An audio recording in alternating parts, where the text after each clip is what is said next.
Demuestra el funcionamiento del barómetro de Torricelli a partir de la ley de la conservación de la masa. Entonces, un barómetro de Torricelli funciona en esencia de manera semejante a una balanza, en la cual tenemos dos columnas.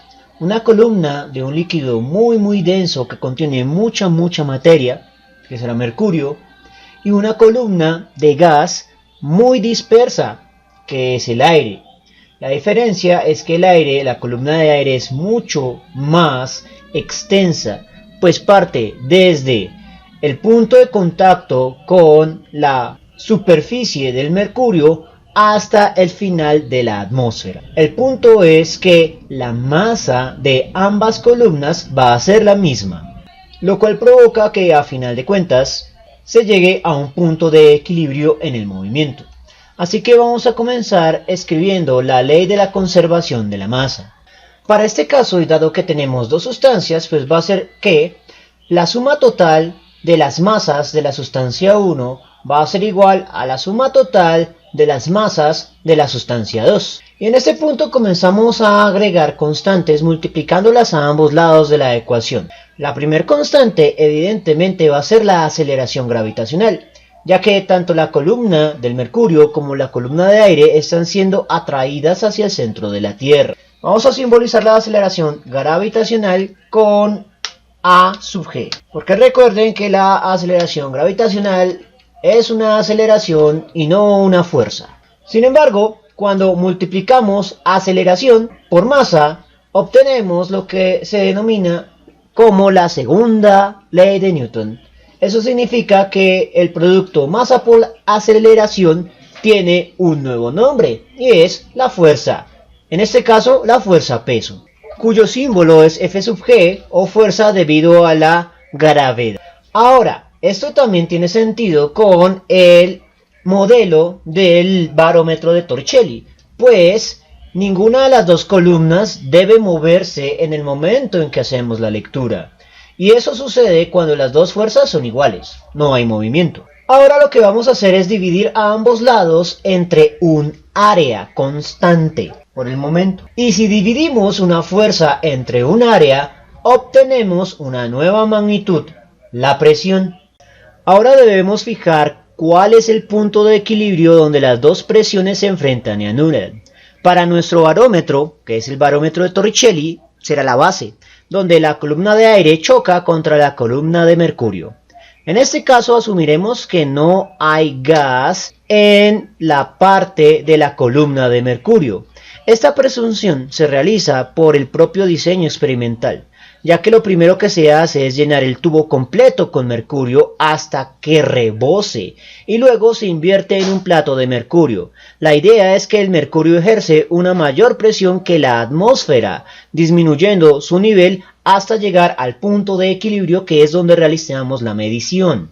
Evidentemente este proceso se realizaba en un momento en el cual se desconocía que el mercurio era tremendamente tóxico. Por lo tanto, la suma de presiones de la sustancia 1 corresponderá a la presión del mercurio, Hg, mientras que la suma de presiones de la sustancia 2 corresponderá a la presión total de la columna de aire. Sin embargo, la ecuación anterior solo funcionaría si la base del mercurio se encuentra justo en el borde de la superficie del plato, algo que es muy difícil de asegurar manualmente. ¿Qué pasaría si el tubo nos queda sumergido? En ese caso se debe tener una marca cero que sí debe asegurarse o dibujarse justo en la superficie del plato, mientras que la parte de la columna sumergida debe ignorarse, ya que matemáticamente se cancelaría de todas formas, porque la igualdad de presiones sigue funcionando. Tendríamos dos columnas de mercurio a ambos lados de la igualdad con la misma masa y por lo tanto se cancelan. Cuando Torricelli realizó este procedimiento, el tubo lleno de mercurio comenzó a vaciarse, pues la presión de mercurio era superior a la de la atmósfera hasta llegar al punto de equilibrio, donde se genera una parálisis del movimiento. Esto debido a que se cancelan las fuerzas. Cuando llegó allí, midió la distancia entre la superficie y la altura de mercurio en la columna, con lo que llegó a que la presión de la atmósfera era equivalente a 760 milímetros de mercurio. El problema es que, técnicamente, en sentido estricto, esos 760 milímetros de mercurio no son una presión, son una altura H, por lo que estamos ante una proporción y no ante una igualdad real. Y como es una proporción directa, es decir, a mayor altura de la columna, mayor será la presión atmosférica, pues vamos a modelar esto por medio de una ecuación lineal en la cual tenemos dos términos. La presión de aire igual a la altura de la columna de mercurio multiplicada por una constante de proporcionalidad. La idea es cómo rayos vamos a identificar la condenada constante de proporcionalidad. Para hallar el valor de la constante, vamos a comenzar con la definición fundamental de presión. Recuerde que la presión va a ser igual al cociente que ocurre entre la fuerza debida a la gravedad, es decir, la fuerza peso, sobre un área cualquiera. Posteriormente, a través de la segunda ley de Newton, vamos a convertir la fuerza peso en el producto entre la masa por la aceleración gravitacional. Ahora vamos a invocar otra definición. La definición del volumen. El volumen en este caso va a ser el producto entre el área por la altura. Y no es cualquier altura, sino la altura de la columna de mercurio. Eso nos proporciona un término semejante en estas dos funciones y por lo tanto podemos despejar y reemplazar. Despejamos el área en términos del volumen y la altura de la columna de mercurio y luego reemplazamos en la definición de presión. Recuerde que como el área está dividiendo, este término se reemplaza de manera inversa. Por lo tanto, el volumen queda dividiendo y la altura del mercurio queda multiplicando. Ahora lo que vamos a hacer es deshacernos del volumen. Recuerde que como este volumen está vinculado a la altura de la columna del mercurio, entonces va a ser un volumen de mercurio. Y resulta que podemos calcular la densidad del mercurio con otros experimentos previos. Por lo tanto, podemos definir la densidad del mercurio en términos de la masa sobre el volumen. Y aquí tenemos un cociente de masa sobre volumen. Por lo tanto, podemos reemplazar la densidad, que, repito nuevamente, es un término que puede calcularse por experimentos paralelos previos a el diseño experimental del barómetro de Torricelli. Por lo tanto, en un ejercicio de lápiz y papel, la densidad del mercurio va a ser un valor conocido o dado por el enunciado. Dado que esta presión está dada en términos de la altura del mercurio y la densidad del mercurio, entonces va a ser evidentemente la presión del mercurio, y la presión del mercurio es igual a la presión del aire. Por lo tanto, el valor de la constante es el producto de aceleración gravitacional por densidad.